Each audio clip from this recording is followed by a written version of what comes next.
using AI tools to be able to better coordinate follow-up messaging is something that I had never thought of. It's actually been helpful for me. I'm like, oh wow, that's an epiphany that I need to follow myself. So kudos, thanks for even bringing the concept up.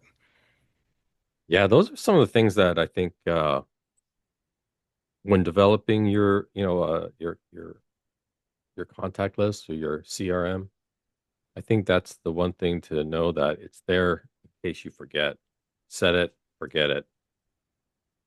Remember that you said it, maybe put it on your calendar, but yeah, always having those outreaches, it does wonders. Hey everyone, welcome to SkillSharp The Podcast. I'm Brian Wright, and I'm here with my friend Todd Nakasani. Hey, Brian, what's going on? We have been talking about in our previous episodes, talking about customer relationship management, not only how businesses use this to stay engaged with their customers and keep constant communication with them, but it's also how individual people, individual professionals can basically use AI technology to make themselves more efficient, especially if they don't feel comfortable networking or feeling like they're an introvert and they want to be out there. They don't want to be out there too much. There is technology that they can put in place that acts like a customer relationship management system that would make them more efficient in engaging contacts, reaching out on a regular basis, and keeping detailed notes that would help them follow up on what's important to those contacts. So I want to read something that came up. So in our world, Skillsharp is all about helping the community, whether it be executives, professionals, creators, stay sharp and be ahead of the game in terms of the trends that are going on in the marketplace, navigating their careers, and achieving career success. So, staying sharp in your career means being proactive and not just about, um, you know, the skills. It's also about relationships. And your network can unlock opportunities and insights and collaboration that you may not have thought of. In this episode, we're going to explore how to manage your network, how to use a personal CRM, customer relationship management, and build a strategy for continuous communication and hopefully improvement of your career journey. So Todd, you've been a key proponent of the use of this type of CRM system, especially when it comes to executive search. How do you see it adding value to someone that is trying to manage a plethora of networking contacts in order to be able to stay in contact with them? Yeah, you know what they always say, it's not what you know, it's who you know sometimes, and that just can get you over the edge. So yeah, I mean, personally, I just feel like networking, whether in person or through email or through social media, let's say LinkedIn, there's always that positive outcome that comes out of it. And at the very least, it just keeps you engaged with what's going on in the market and how you can keep your skills sharp. Absolutely. I mean, I've been known to be someone that is open to networking, really strong with obviously the initial engagement and, wanting to connect with people, but following up and staying engaged. It's like I laugh, like I'm a Rolling Stone, and it's so important though to be able to circle back to people and have that circle back be meaningful. How does the structure of a CRM and how you may keep notes, and even keeping notes means you're asking questions of that person. Like, talk to us about like the detail of what that mindset and that structure is around asking questions, getting the notes, and then tracking those notes for follow-up. Yeah, that's a good point. I mean, and it may not always just be uh, the business that you're interested in. It could be just wanting to stay connected to somebody in their lives and their families. And um, I think the art of networking is not just receiving something that you're asking for, but also to pay it forward. And maybe there's a favor you could do, or a piece of advice. that person's going to remember that. And it's a relationship's always give and take, right? So it's not always take, but sometimes you just have to give it out too. So, a lot of those things can just help track the conversations, and kind of then you follow up and see how it's going. So you really want to be engaged with this person. So, like I said, network is always a two-way street. What would prevent people from starting is that they have to have the initial conversation just to find out about other people's lives. What's important to them versus what you may need from them. It's just like you got to start by understanding who they are more so than just any surface information that you get. And then from there, that kind of sets the stage for a follow-up so you can practice the, hey, how did that trip go? I want to give a brief example. Ulrich Edmonds is one of our previous guests, been a recurring guest actually with us, talking about financial literacy. And he is on this trip. I don't mean to share his personal information, but he is posting it on LinkedIn. But he's on this amazing trip abroad, like through Europe and different places. And literally every update he's sharing is like talking about memories and moments. And obviously, I'm telling him safe travels and let's connect when you get back. But the thought is my follow-up could be obviously I want to hear about your trip and how it, your three kids seems like they really enjoyed it. Like that's what you're talking about, right? It's really being able to engage on a personal level. Yeah, just be engaged, be a friend. Hmm. You know, Yeah. congrats on that promotion. Yeah, awesome vacation pictures on social media or whatever. And it's a centerpiece for a conversation. It's like, hey, maybe I want to go to that destination. Give me some tips. Well, and that ends up being the connection. I mean, we always talk about having a connect network. Some of it is just information.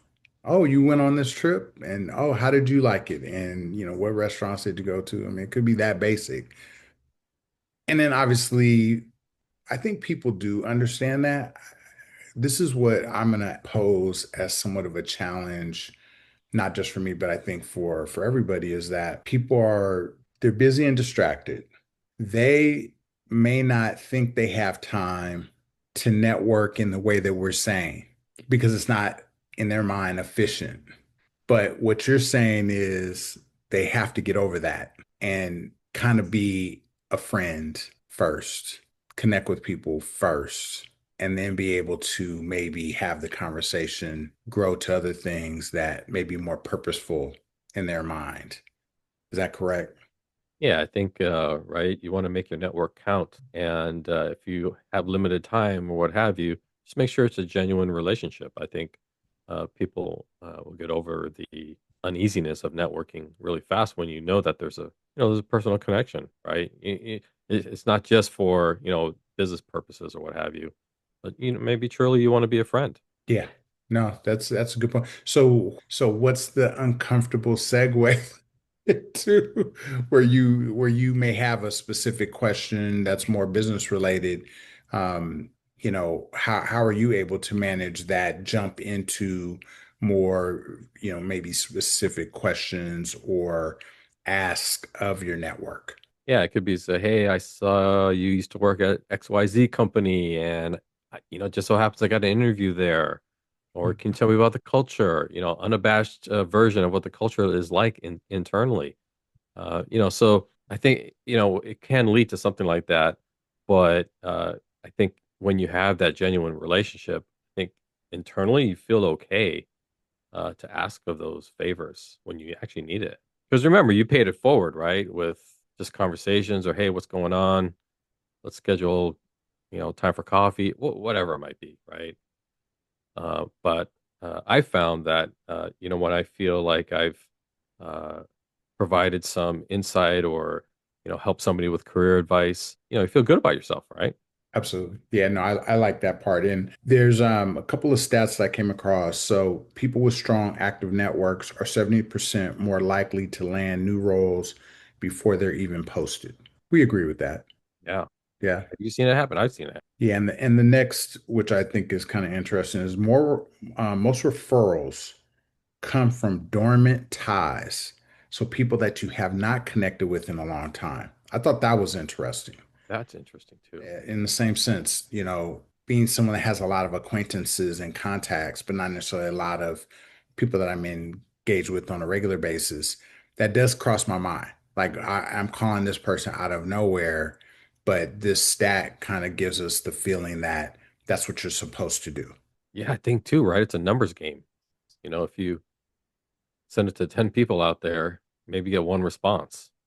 And funny enough, in this is online, but it's so the takeaway from this article I read was your network isn't just who you know, it's who remembers you. Ooh, I love that. That is true though. Yeah, I think we say that pretty often in this space.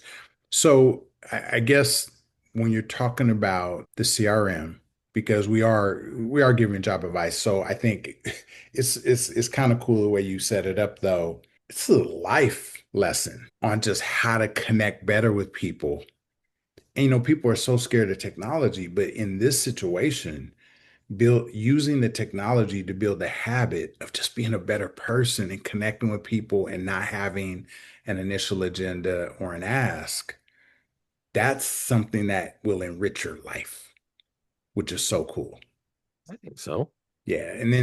But then there's also the business side to where, look, a lot of sales companies, if they're doing sales or they're doing marketing and they're engaging the same customers all the time, they use a CRM.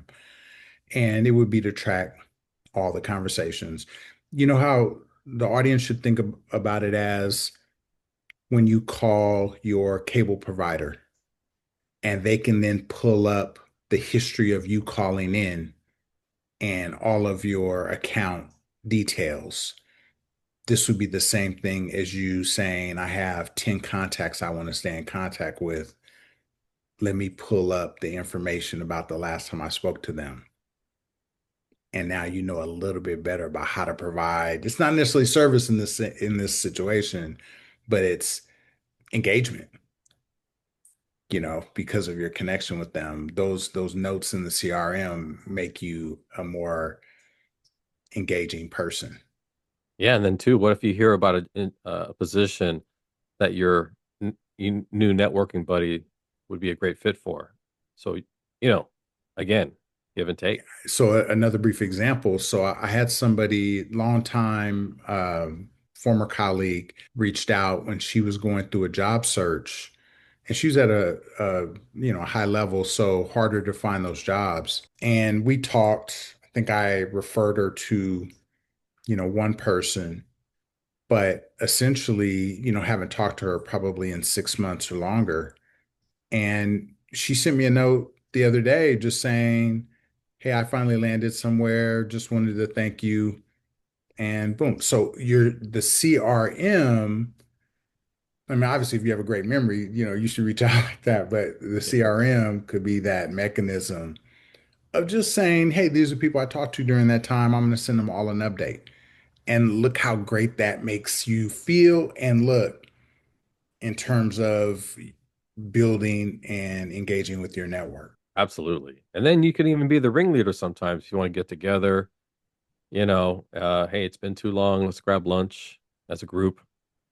Boom. Then you all catch up instantaneously. What Todd is great at. Hey, I have Laker tickets. I have tickets to the Kings. Let's all get together. Let's go have drinks. Man, that's you're right though. It does kind of Dave Chappelle is like this where he talks about it doesn't matter where he's at or really even who he's with, but he's trying to create memories with people. So it's not about, hey, I was at the Oscars and I was in. He's like, after the Oscars, we went out to this dinner and we all were laughing and we talked about these stories. And I mean, he's about creating moments with people that are memorable. And I think this structure that we're talking about on a life level, but also a business level, could help create those moments for people. No, that's a great example. Dave Chappelle, you're right. You're absolutely right. He's so remembered because he's really good at creating those moments. You always remember. Sometimes maybe not where you were or where you saw it, but it's definitely memorable. Yeah, I mean, for somebody to be so successful and have it all, but to then be focused on that, not just for himself, but the people that are with him is really cool. So to wrap it up, Todd, you gave us the life lesson of this CRM could be there to enrich on a personal level, connecting with your family, your friends, your contacts that you want to grow your friend group, all of that. From a business side, though, just kind of leave, I guess, the audience with some tips and thoughts on how to leverage this, if they're in the job hunt, if they're stuck in a job with golden handcuffs, looking at career advancement, can't get it, maybe long-term unemployment. Like, what are just some thoughts on the more business side, the more purposeful side that you can give them? Yeah, I'd say from a recruiter's standpoint, uh, update your LinkedIn with enough detail that's going to want to entice me calling you.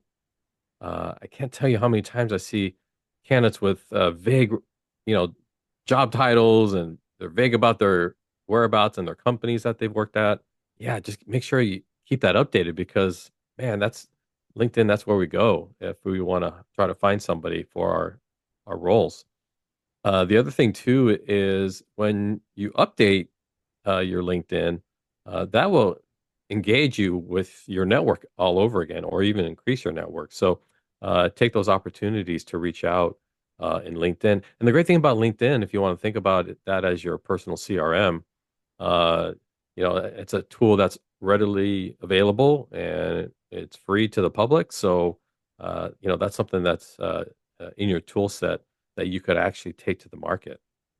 And then have those reminders of when you want to get in contact with somebody, and just kind of keep those in Excel spreadsheet or on a notepad or whatever it is to keep you organized. Just make sure you're doing the outreach as well. I guess you could do the networking over LinkedIn if you really want to call it that, and text message. So I think those are some of the things just to make sure you track all your activities, who you're reaching out to, and just kind of stay updated. So maybe put those reminder on your uh, calendar and just say, hey, reach out to John, in 3 months. You want to see how his job search is going. And I will add to that. Well, let's emphasize the point. You don't have to have this huge technology stack to be able to build a CRM. You use LinkedIn because you could add notes. Obviously, any messages that you send to the person ends up being in an archive of those messages with that person, so you could always reference back. I've done that in terms of contact information shared in the past, things like that. But you also should think about LinkedIn as a greater kind of map towards your career goals. So there are going to be, obviously, I think in a previous episode, you had mentioned following target companies and building a list and figuring out what are their charitable missions? Like, who are they working with in the community? Are there local events that you can attend? Who are the executives that may be doing something similar to what you want to do? But then tracking that and making it into more of a strategy. There's groups. So all of the, retail operations managers have a group globally. Trust me. Chefs, PHP programmers. Hey, lighting directors, right? For live events. Like every functional expertise has a group, and you can search against that, and that becomes an extension of your network where you're now, again, tracking what they're talking about, different contacts you want to be in touch with, and your previous contact with them. So you're right. LinkedIn is, I think, we'll get our sponsorship money from them soon, but I mean, why recreate the wheel? Why create the wheel? It's right there. There's always a communication, um, tracks all your activity. Uh, just make sure your LinkedIn is updated, especially if you're looking for a job. Great point. All right, well, this is where, we want to continue to develop the conversation and give our audience more tools to be successful in their career navigation and job search. So we're going to end here, but please like, subscribe, and set your notification button. Send us any comments or questions. And if you need support, any kind of direct feedback or support with resume, interviewing, and other things, feel free to reach out. We'd be happy to engage with you and see how we could support. So thank you very much. Thanks everybody for tuning in. Please remember to like, subscribe, and hit the notification button. And always remember to stay sharp.